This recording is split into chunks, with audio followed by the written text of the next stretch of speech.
Lucas 12, 47, por favor, vamos dar uma olhada nesse versículo. Lucas 12, 47, amém? Não é prazer nem plano do Espírito Santo, nem do nosso Deus, que você tenha vindo nesta noite, neste lugar, ou mesmo quem está pela internet, e não receba nada. Não é prazer nem plano dele que você esteja exposto a esta unção, a este momento, a este tempo, a este evento que está acontecendo aqui, e saia dele sem receber, amém? Não é, plano dele é que você receba, amém? Lucas 12, 47 diz assim: aquele servo, porém, que conheceu a vontade de seu senhor, e não se aprontou nem fez segundo a sua vontade, será punido com muitos açoites. O 48, aquele, porém, que não soube a vontade de seu senhor, e fez coisas dignas de reprovação, levará poucos açoites. De qualquer maneira, tem açoites, amém? E eu não quero para a minha vida essas coisas, esses açoites, né? E não creio que ninguém que esteja aqui queira, não acredito que qualquer uma pessoa queira se enquadrar ali, né? Nessa coisa do açoite. E já nós vamos te mostrar que de onde é que vem esses açoites aí também, amém? Na verdade, o pastor João Roberto já disse isso aqui no domingo, né? Quando ele falou que muitas vezes estamos acumulando necessidades porque não tomamos, aqui não lembro exatamente das palavras que ele usou, mas o raciocínio é esse: estamos acumulando necessidades porque não decidimos andar naquilo que Deus nos mandou andar, nos comandou que andássemos, amém? Então, aquele servo que soube a vontade do seu senhor e não fez segundo essa vontade, não se aprontou nem fez, será castigado, sofrerá açoites. E eu fico observando situações, por exemplo, um dia eu tinha 16 anos de idade, quando na frente da minha casa, um pessoal comprou a casa de frente, uma família que vinha de fora, de outro lugar, e eles ali se abancaram e começaram a morar ali. Em pouco tempo eles compraram uma casa próxima, derrubaram, começaram uma construção, e daqui a pouco era uma igreja evangélica ali, a Assembleia de Deus. Nós não tínhamos isso no nosso lugar, nesse tempo eu lembro que não havia nenhuma outra opção, só tinha a igreja católica, da qual eu fazia parte. E surgiu então esse pessoal que veio, mudou-se para ali, começou a morar primeiro, depois comprou uma outra casa, construiu, fizeram uma igreja. E esses irmãos eram bravos, fervorosos, eles evangelizavam, falavam, iam para cima e davam algumas brigas porque os outros não aceitavam. E eu entendo que para aquele tempo era necessário aquele confronto, porque do contrário eles não fariam nada ali. E eu lembro que eu fiquei observando aquele fogo cruzado, e um belo dia eu concluí no meu espírito que eu deveria aceitar a Jesus. Somando de lá e de cá, ouvindo os argumentos, as contrarrespostas e tal, e um dizia isso, e eu cheguei a uma conclusão: rapaz, eles estão com razão. Eu tinha 16 anos. Então este servo naquele dia descobriu a vontade do seu senhor e não fez. Então eu ali me planejei, né? Imaginei comigo, quando eu tiver mais velho, mais de idade, né? Que eu já tiver curtido minha vida e vivido, então eu vou ser crente. Mas eu tinha já a decisão, já estava lá, já havia sido feito o trabalho de convencer, não tinha mais argumentos para não vir. Eu agora só queria um tempo para curtir a vida. Você imagina, né? 28 anos de idade, eu chego na igreja, agora trazido por circunstâncias muito sérias. Desejo de suicídio era uma dessas situações, e frustrações de todo tamanho.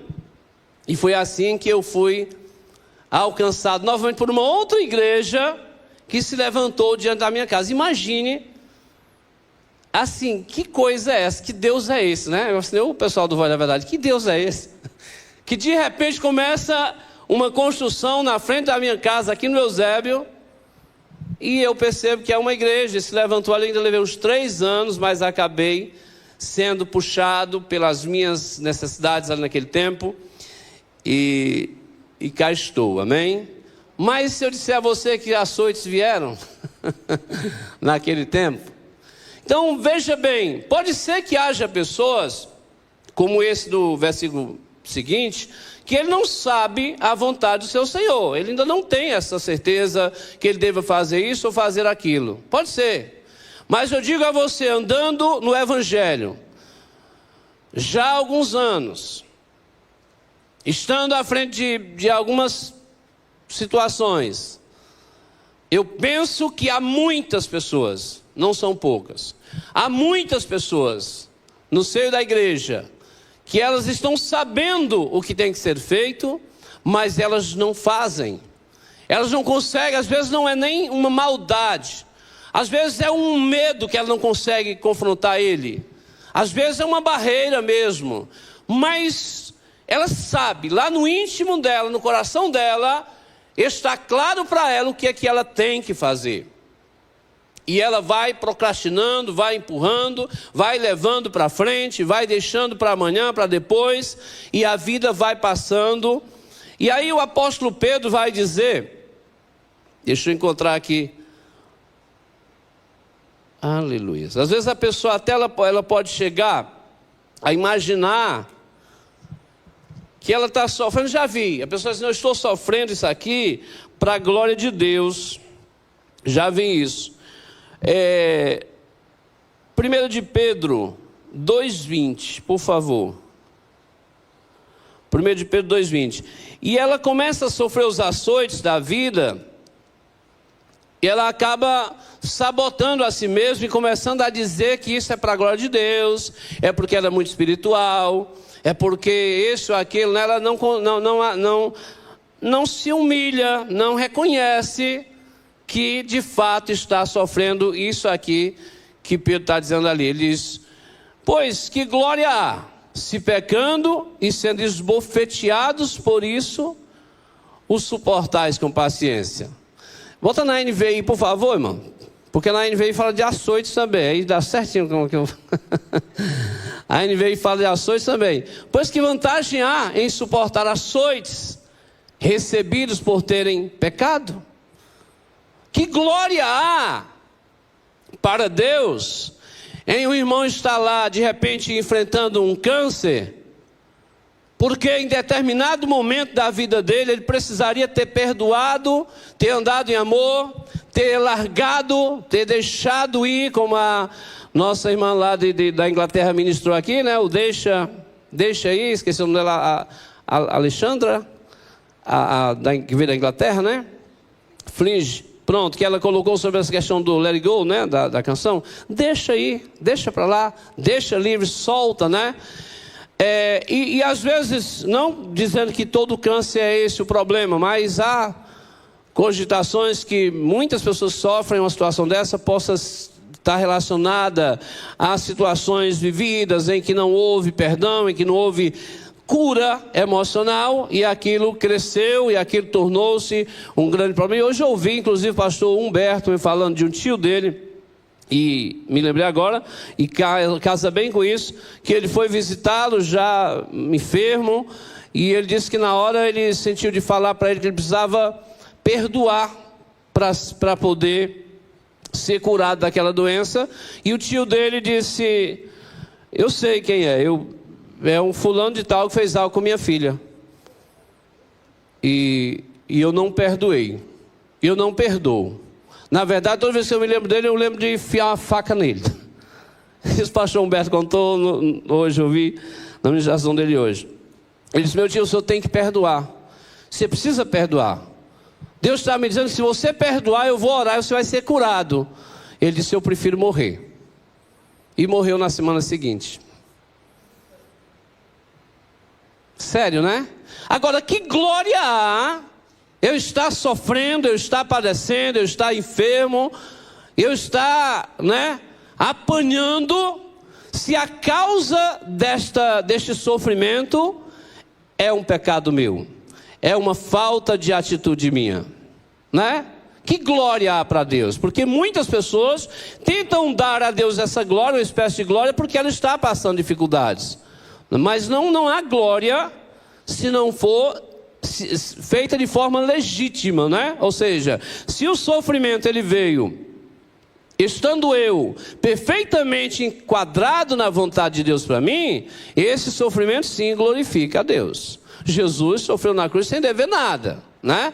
Paulo e tantos outros mártires sofreram estando justos. Aí a glória para Deus nesse sofrimento. Mas um sofrimento que é provocado pela minha própria falta de atitude, não. Amém, irmãos?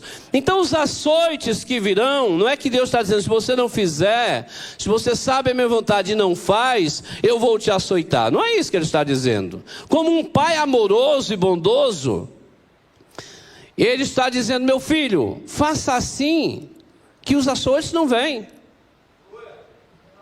Ouça o que eu estou lhe falando e obedeça, que você estará livre dos açoites. Caso contrário, você fica vulnerável e o adversário da sua alma vai lhe alcançar.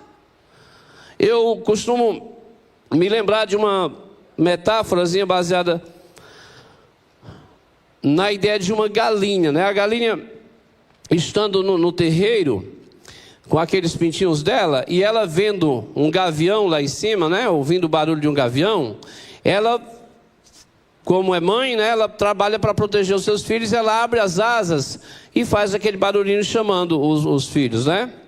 E os pintinhos correm, se põem debaixo das asas, o gavião olha de lá e vê aquela coisa grandona, ele imagina, não dá para eu levar, é muito pesada, imagina a forma de dizer, né? Não imagina nada, ele tem um instinto natural, né? E ele percebe que ficou muito grande a caça, né? E ele então desiste, porque não dá para levar uma galinha desse tamanho, toda abertona, né? E ele vai em busca de um alvo que dê certo para ele. Mas, caso um pintinho desse fique do lado de fora, se recuse a entrar para debaixo da mãe e se proteger, o gavião vai pegar. E não foi a mãe que entregou ele ao gavião. Foi ele que não tomou a atitude de ir para o esconderijo do Altíssimo e a sombra do Onipotente. Amém? E onde é que está o esconderijo do Altíssimo e a sombra do Onipotente para mim, irmão? Está no centro da vontade de Deus para você. Se eu fui chamado para ser ministro da palavra, e eu estou estudando, me esforçando, veja que o versículo fala sobre aprontar-se para fazer. Então, claro que se eu quero ser pregador do evangelho, mas eu me recuso a fazer o rema, me recuso a ler a Bíblia, me recuso a fazer, é lógico que eu não estou me preparando, não vou estar pronto, né? Então, se eu sou pregador do evangelho, estou fazendo o esforço para dar o meu melhor aqui, eu estou indo no meu rumo. Mas caso eu fosse chamado para ser um ministro de louvor, mas eu preferisse, por uma questão de hobby, por exemplo, eu sempre gostei de instrumento, de música. Eu sempre me esforcei muito com música, com instrumento, coisa assim. Mas eu sei que isso não é o meu ministério. Eu sei que eu não fui chamado para ali. Eu sei que não é lá que eu tenho que gastar minhas energias, meu esforço para me aperfeiçoar, porque não é ali que Deus me chamou. E como é que eu sei que não é ali? Confirmações. Simples. Por mais que eu tenha anos que eu mexo com o instrumento, eu não faria o que o João faz aqui. E não é por falta de tempo com violão, não. É por falta mesmo desse dote natural. É muito tranquilo isso aí para mim, entender.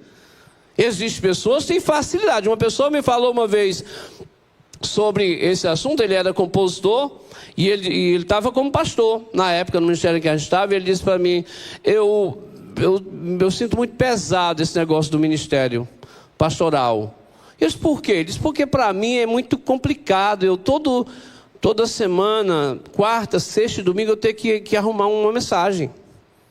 Eu não consigo, isso eu vou dizer para você, para mim é uma dificuldade. Eu disse, como assim? Eu disse, eu não consigo. Quando chega na quarta-feira, eu estou naquele desespero, procurando, lendo a Bíblia, livros, procurando. Eu não acho uma mensagem que eu pregue. Eu disse, oxe, que coisa estranha. E aí ele disse, o senhor tem facilidade? Eu disse, tenho. Ele disse, pois é. Sabe o que é que eu tenho facilidade? Se todo culto eu tiver que criar uma música nova e cantar, eu faço isso todo culto.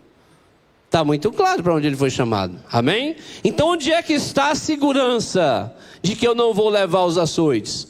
No centro da vontade de Deus para a minha vida. Amém? Como é que eu sei onde é esse centro? Orando, buscando a Deus, encostando no seu pastor, né? Nós temos um pastor que é dirigido por Deus, que ora, dizendo como Isaías: eis-me aqui, envia-me a mim. Amém?